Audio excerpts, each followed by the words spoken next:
कहाँ पढ़ा मैंने, मुझे ठीक से अब स्मरण नहीं आ रहा, पर एक प्रसंग मैंने कहीं पढ़ा था, बहुत पुरानी घटना भी नहीं है, 70-80 बरस पुरानी ये घटना होगी। एक महात्मा हुए श्री लोचन दास जी। अब पहले का समय ऐसा रहता था ना कि बाल्यकाल में ही विवाह हो जाता था और फिर गौना कुछ समय के बाद कराया जाता था। तो ऐसे ही बाल्यकाल में उनका विवाह हो गया। अब लेकिन उनकी रुचि कुछ भगवत भजन में थी, पर घर वालों ने विवाह करा दिया बड़ी छोटी अवस्था में। अब विवाह के बाद वो लग गए किसी संत की सेवा में। अब संत की सेवा में लगे, भक्ति के संस्कार तो उनमें पहले ही थे, संत की सेवा से वो संस्कार और पुष्ट हो गए। अब तो उनको लगा भाई किसी भी स्थिति में हमको घर संसार में तो जाना नहीं, संसार से उनको उपरति हो गई। अब लेकिन जब वो कन्या बड़ी हुई तो उसके परिवार वालों ने कहा कि भाई अब तो इसकी विदाई का समय है। अब पहले तो वो नहीं माने, फिर अब उन सब लोगों ने जाकर उन्हीं संत से प्रार्थना की जिनकी सेवा में वो थे। अब संत ने कहा यदि विवाह हो गया है तो बोले फिर तो तुमको कन्या का पाणी ग्रहण अब करना पड़ेगा, फिर तो अब ये तुम्हारा कर्तव्य है क्योंकि विवाह हुआ है। देवताओं की साक्षी में जो कार्य किया गया है, बोले उससे इस प्रकार भागा नहीं जा सकता है। बोले विवाह हो गया है तो अब सदगृहस्थ की भांति अपना जीवन निर्वाह करो। अब भाई गुरु की आज्ञा है और गुरु की आज्ञा में तो कोई किंतु परंतु किया नहीं जा सकता। अब वो बेचारे बड़े भारी मन से गए, गांव में गए जहां से कन्या को लेकर आना था। अब संयोग ऐसा बना कि वो कन्या कुएं पर पानी भर रही थी। अब बहुत बरस पहले विवाह हुआ था। अब उस समय भी कन्या घूंघट में थी, मुख तो देखा नहीं था। वही कन्या कुएं पर पानी भर रही थी। उसने आकर कहा कि माता जी ये अमुक का घर कहाँ है, वो भी नहीं जानती थी। उसने भी संकेत से बता दिया घर वहां है। अब जब वहां पहुंचे और कन्या सामने आई तो वही थी जो कुएं पर पानी भर रही थी।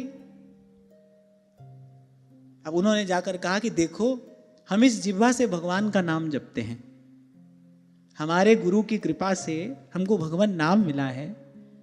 बोले इस जिह्वा से हम राम नाम जपते हैं।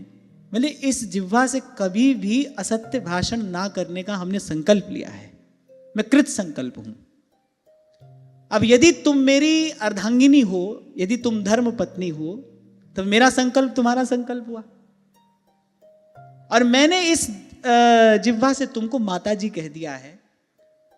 अब मैं किसी भी दूसरी दृष्टि से तुमको स्वीकार करने में सर्वथा असमर्थ हूं। अब वो स्त्री भी बड़ी संस्कारी थी। उसने कहा कि जिस अग्नि की साक्षी में आपने मुझे अर्धांगिनी बनाया था, उसी अग्नि की साक्षी में आजीवन आपके इस व्रत में आपकी सहयोगिनी बने रहने का मैं आपको वचन देती हूं। तो वो गौना कराकर तो लाए, लेकिन आजीवन बड़ी पवित्रता और बड़े संयम से उन्होंने जीवन यापन किया और दोनों पति पत्नी ने संत गुरु की कृपा से भगवत प्राप्ति की। बड़ी बात यह भाई, भगवान को चाहते हो कि नहीं चाहते, चाहते हो फिर कोई कठिनाई नहीं है, फिर कुछ कठिनाई नहीं है, पर हम चाहते ही नहीं है। मन की दौड़ कहीं और है, कह कुछ और रहे हैं, सोच कुछ और रहे हैं, कर कुछ और रहे हैं। फिर तो भाई आज भी झंझट है, घर में रह लो तो भी झंझट है, वन में चले जाओ तो भी झंझट है, और मन चंगा है तो फिर कठौती में ही गंगा है, फिर कहीं भी जाने की आवश्यकता नहीं है। काहे रे वन खोजन जाए। तो गृहस्थ हो तो फिर ऐसा जीवन जिए, और अगर विरक्त है फिर तो भाई मैं कहा करता हूं ना, जैसे शालीग्राम की बटिया क्या छोटी और क्या बड़ी, सब नारायण का ही स्वरूप है। उसके लिए तो भाई प्रत्येक स्त्री उसके लिए तो माता ही है, उसकी अवस्था कुछ भी हो।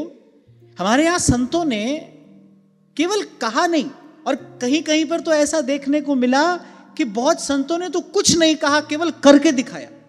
कहा कुछ भी नहीं, कोई उपदेश नहीं दिया, कोई प्रवचन उपदेश नहीं, आचरण करके दिखाया। एक साधक का जीवन कैसा होना चाहिए, कभी दृष्टि उठाकर देखा तक नहीं। हमारे पंडित श्री गया प्रसाद जी महाराज, गिरिराज जी वाले बाबा, तो पूज्य श्री पंडित जी का जीवन ऐसा रहा। उनका दर्शन करने वाले लोग तो अभी हैं। अभी उस दिन श्री पुजारी जी महाराज हमारे यहाँ आए ना, जैसे उनके विषय में कुछ चर्चा हो रही थी तो वो बता रहे थे। अच्छा, यदि भक्त की निष्ठा पक्की है तो भगवान उसके लिए सब अनुकूल कर देते हैं। अभी जो प्रसंग मैंने आपको सुनाया, अब देखो उनका वस्तुतः मन था भजन करने का, उनके हृदय में कहीं स्वसुख का या वासना का लेश भी नहीं था, वो ईमानदारी से भजन ही करना चाहते थे। तो ठाकुर जी ने उनके लिए व्यवस्था की ना। सामने पत्नी कैसी है, उसने कहा कि मैं आपकी सहयोगिनी बनूंगी, कभी आपके लिए बाधा नहीं होंगी। बाईसा का मन पक्का पक्का पूरा पूरा सच्चा सच्चा गिरधर लाल जी में था, तो आगे भोजराज मिल गए ना। पहले ही दिन वचन दे दिया, मैं कभी आपकी छाया का भी स्पर्श नहीं करूंगा। जब आप खड़े होते हैं तो कुछ घेरे में कुछ दूर तक आपकी छाया होती है ना। महाराज कुमार भोजराज ने वचन दिया था, आपकी छाया का भी स्पर्श नहीं करूंगा, माने इतनी दूर से ही आपसे कुछ चर्चा करनी होगी तो करूंगा, इससे अधिक आपके निकट नहीं आऊंगा।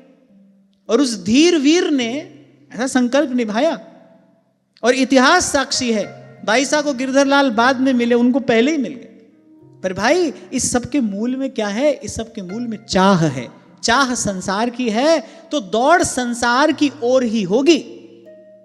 इसलिए कई बार आपसे कहता हूं ना, आप क्या करते हो, कहां रहते हो, क्या खाते हो, क्या पहनते हो, इससे प्रयोजन बाद में है। सबसे पहले चाहते क्या हो। माला भी कर रहे हो, सेवा भी कर रहे हो, पर पहले चाहते क्या हो, यहां पर स्पष्ट होना आवश्यक है। प्रभु को चाहते हो तो हर काम पूजा है,